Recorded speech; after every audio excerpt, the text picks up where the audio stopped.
मतदान प्रक्रिया पार पडते. प्रतिष्ठा तुमची देखील पणाला लागलेली होती. ची सीट अगदी हक्कात निवडून येणारी सीट होती.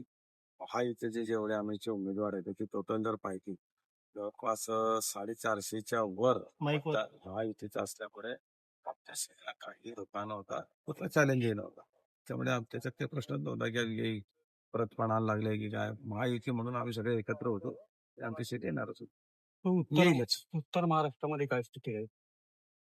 तर संपूर्ण उत्तर महाराष्ट्रामध्ये महायुतीचे उमेदवार सुरू होते. तो एकंदरीत राजकीय घडामोडी देखील माघारी त्याचा कुठे फायदा होईल? त्याच्यात पुढे बंडखोरी झाली. आमच्या इथे तर सगळं जो उमेदवाराला तिकीट दिलं तो नॉमिनेट झाला त्या ते उभे आहेत. बाकी महायुतीच्या उमेदवाराला माघार घेत. शिंदे गटाचे जे खासदार आपल्या उभाटा गटाचे खासदार तुटलेले आहे महायुतीमध्ये दिसतात. त्याच्या बाबतीत मला काही कल्पना नाही.